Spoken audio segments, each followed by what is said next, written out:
final provocation is that many efforts to introduce data systems into universities are not democratic.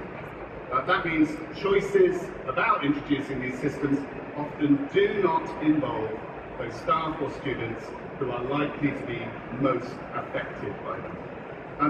Now, datafication as a process of kind of trying to transform higher education through data is already fraught with a great deal of disagreement and controversy.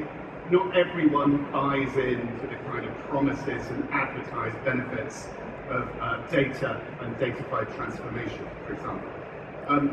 Many academics suggest that established interpersonal pedagogies, where they interact with their students, remain more meaningful and more fit for purpose than datafied practices like analytics or AI automated personalized techniques.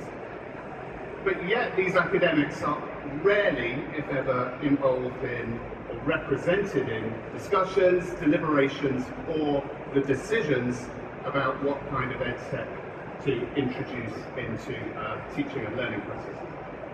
Now, this lack of democratic representation is pretty risky.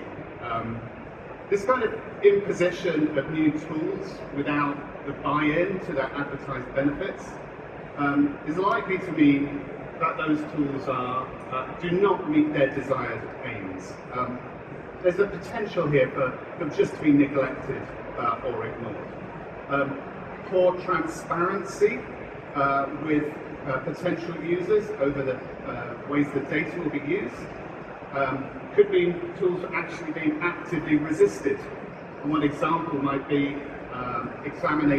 facial recognition examination proctoring tools that proliferated during COVID, which were widely resisted by academic staff as well as by students. And there's a question here as well. What if the people who populate universities, do not want to consent to the collection, analysis and use of their data by external technology companies? I think there's an ethical question about forcing people to submit to these kinds of systems. Time needs taking, we would argue, for more open, transparent and democratic discussion about data systems in higher education in order to recognise and respect the distinct needs, interests and concerns of academics. This is really important at the current moment as we're experiencing, and this is happening in our own institution, intense pressure to introduce generative AI into our teaching practices and in fact all aspects of higher education. But this comes despite significant concern amongst many academics, not all academics, that generative AI is not necessarily yet fit for purpose, or in particular sufficiently well evidenced to be used in educational settings. So there's a big challenge here about how we form more democratic spaces and practices in our university.